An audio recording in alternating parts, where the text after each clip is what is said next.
नमस्ते दोस्तों। आज के इस एक्सप्लेनर में हम एक ऐसी दिलचस्प शख्सियत के बारे में बात करने वाले हैं जिन्होंने अपनी लाइफस्टाइल और साइंटिफिक उसूलों को मिलाकर कामयाबी का एक ऐसा रिकॉर्ड बनाया है जो हर किसी को हैरान कर देता है। जी हां, हम बात कर रहे हैं द वॉरेन बफेट फॉर्मूला की। हम सभी ये जानने को हमेशा उत्सुक रहते हैं कि कैसे कोई इंसान अपनी रोजमर्रा की आदतों से सफलता के सबसे ऊंचे शिखर तक पहुंच सकता है। तो चलिए बिना किसी देरी के सीधे इस अद्भुत सफर पर निकलते हैं। जरा सोचिए, जब हम 95 साल की उम्र के बारे में सोचते हैं तो दिमाग में सबसे पहले क्या आता है? शायद आराम कुर्सी, व्हीलचेयर, ढेर सारी दवाइयां या फिर एक बहुत ही धीमी हो चुकी जिंदगी, है ना? अक्सर लोग जीवन के इस पड़ाव को शारीरिक और मानसिक कमजोरी से जोड़कर देखते हैं। लेकिन अब जरा 130 बिलियन डॉलर से भी ज्यादा की इस एक्टिव वेल्थ पर गौर कीजिए। दुनिया के सबसे महान इन्वेस्टर्स में से एक वॉरेन बफेट आज भी रोजाना अरबों डॉलर के फैसले चुटकियों में लेते हैं। इस उम्र में भी उनका दिमाग किसी 25 साल के युवा से भी ज्यादा तेज चलता है। ये सच में किसी चमत्कार से कम नहीं लगता। तो यहाँ एक बहुत ही बड़ा और वाजिब सवाल पैदा होता है, आखिर कैसे कोई इंसान 95 साल की उम्र में एक ही साथ इतना ज्यादा अमीर, इतना फिट और इतना खुश रह सकता है? इसका जवाब किसी जादूटोने में नहीं है, बल्कि 10 खास आदतों में छपा है। और ये सारी आदतें गहरे साइंटिफिक फैक्ट्स पर आधारित हैं। आज के हमारे इस एक्सप्लेनर को हम 3 मुख्य हिस्सों में बांटेंगे।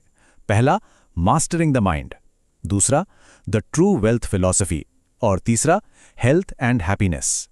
ये 10 आदतें आपस में जुड़कर एक पूरा का पूरा लाइफ फिलॉसफी बनाती हैं। तो चलिए सबसे पहले हम पहले हिस्से की बात करते हैं, मास्टरिंग द माइंड। समझते हैं उन डेली रूटीन को जो एक ऐसा दिमाग तैयार करते हैं जिससे कोई हरा नहीं सकता।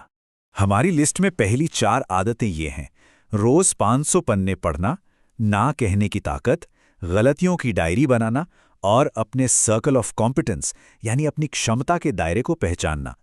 ये जानकर शायद आपको हैरानी होगी कि इस उम्र में भी वॉरेन बफेट के दिन का लगभग 80% हिस्सा सिर्फ पढ़ने और गहरी सोच विचार में गुजरता है। यहाँ सबसे मजेदार बात यह है कि ज्ञान यानी नॉलेज भी कंपाउंड इंटरेस्ट की तरह काम करता है। न्यूरोसाइंस की भाषा में इसे न्यूरोप्लास्टिसिटी कहते हैं। न्यूरोलॉजी जर्नल की एक स्टडी में पाया गया है कि बुढ़ापे में भी अगर इंसान पढ़ने जैसी दिमागी कसरतें करता रहे तो अल्जाइमर और भूलने की बीमारी का खतरा 32% तक कम हो जाता है। यहीं से दूसरी आदत की अहमियत समझ आती है।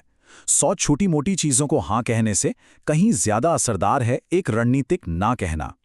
जो लोग सच में बहुत सफल होते हैं वो उन सभी चीजों को साफ साफ ना कह देते हैं जो उनके विजन से मेल नहीं खाती। फोकस का मतलब ही यही है कि फालतू चीजों को अपनी जिंदगी से दूर रखा जाए। इसके पीछे ना डिसीजन फटीग का विज्ञान काम करता है। अमेरिकन साइकोलॉजिकल एसोसिएशन के मुताबिक जब हम अपनी चॉइस को लिमिटेड रखते हैं और गैर जरूरी बातों को ना कहते हैं तो हमारा दिमाग बेवजह थकने से बच जाता है। इससे शरीर में स्ट्रेस हार्मोन यानी कॉर्टिसोल का लेवल कम होता है, जो अंततः दिल की सेहत को एकदम तंदुरुस्त रखता है। तीसरी आदत है अपनी गलतियों को बिना झिझक तुरंत स्वीकार कर लेना। उदाहरण के लिए साल 1993 में डेक्स्टर शूज को खरीदने की उनकी सबसे बड़ी विफलता, जिसे उन्होंने दुनिया से कभी नहीं छुपाया। हार्वर्ड बिजनेस रिव्यू के अनुसार जो लोग अपनी गलतियों को खुले तौर पर मानते हैं उनका इमोशनल इंटेलिजेंस बहुत हाई होता है और हाँ, उनका ब्लड प्रेशर भी हमेशा कंट्रोल में रहता है। अब आते चौथी आदत पर, डनिंग क्रूगर इफेक्ट से बचना। ये समझना बहुत जरूरी है कि हमारा सर्कल ऑफ कॉम्पिटेंस क्या है। इसी एक आदत ने 1990 के दशक के .com बबल के दौरान उन्हें भारी नुकसान से बचाया था, क्योंकि उन्होंने सीधा कह दिया था कि जिन टेक कंपनियों को वो समझते नहीं उनमें वो पैसा भी नहीं लगाएंगे। अपनी लिमिट्स को जानना ही सबसे बड़ी अक्लमंदी है। चलिए अब हम अपने दूसरे स्तंभ की ओर बढ़ते हैं, द ट्रू वेल्थ फिलॉसफी। यहां हम देखेंगे कि सच्ची आर्थिक सफलता दिखावे में नहीं बल्कि कड़े अनुशासन और नैतिकता में बसती है। ये वित्तीय आदतें हैं: सादगी भरा जीवन, 10 साल का नियम और अपनी साख यानी रेपुटेशन की रक्षा करना। इन उसूलों का सीधा सा मतलब है कि मटेरियल चीजों के बजाय उन चीजों पर फोकस किया जाए जिनकी असली कीमत वक्त के साथ बढ़ती है। इस 5वीं आदत को आप इस तरह समझिए। आज भी वॉरेन बफेट उसी घर में रहते हैं जो उन्होंने 1958 में सिर्फ $31,500 में खरीदा था, और उनका नाश्ता अक्सर $3.17 का साधारण सा मैकडॉनल्ड्स का breakfast. Journal of consumer research की स्टडी बिल्कुल साफ कहती है कि दिखावे की चाहत का सीधा कनेक्शन एंग्जाइटी से है। कर्ज और दिखावे से दूर रहना आपको मानसिक सुकून और लंबी उम्र देता है। चलिए अब आगे बढ़ते हैं छठी आदत की तरफ, द 10-year रूल। ये नियम बहुत सिंपल है। अगर किसी स्टॉक को 10 साल तक रखने का आपका कोई विचार नहीं है तो उसे 10 मिनट के लिए भी अपने पास मत रखिए। 1988 में उन्होंने कोका कोला के शेयर खरीदे थे और आज दशकों बाद भी वो सिर्फ उनके डिविडेंड से ही अरबों कमा रहे हैं। कमाल की बात है ना? इस 10 साल वाले नियम के पीछे जो साइंस है उसे डिलेड ग्रैटिफिकेशन कहते हैं, यानी तुरंत मिलने वाले मजे को छोड़कर दूर के किसी बड़े फायदे का इंतजार करना। मशहूर स्टैनफोर्ड मार्शमैलो एक्सपेरिमेंट ने भी यही साबित किया था कि जो लोग शॉर्टकट के बजाय लॉन्ग टर्म का सोचते हैं वो जीवन में हमेशा ज्यादा सफल और सुकून में रहते हैं। अब यहाँ सबसे जरूरी बात आती है, जो है 7वीं आदत, अपनी साख की रक्षा करना। पैसे से ऊपर हमेशा अपनी नैतिकता को रखना।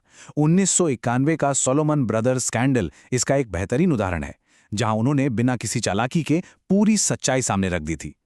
ऑक्सफोर्ड यूनिवर्सिटी की रिसर्च भी बताती है कि जो लोग एथिकल लाइफ जीते हैं उन्हें अंदरूनी बेचैनी नहीं होती, उन्हें बेहतर नींद आती है और उनका इम्यून सिस्टम कहीं ज्यादा स्ट्रांग रहता है।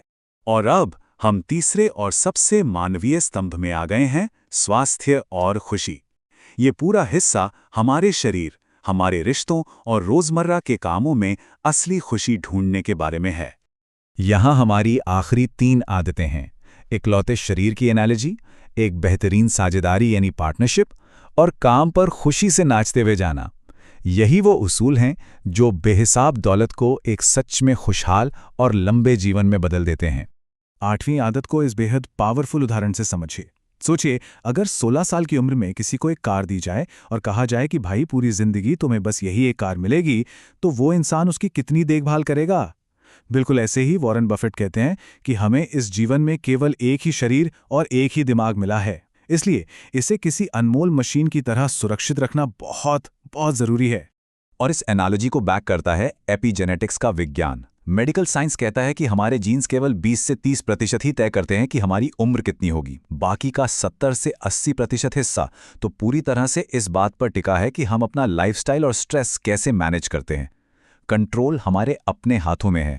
9वीं आदत है एक सही जीवन साथी का चुनाव। वॉरेन बफेट अपनी सफलता और मेंटल स्ट्रेंथ का पूरा क्रेडिट अपनी स्वर्गीय पत्नी सुजैन बफेट को देते हैं।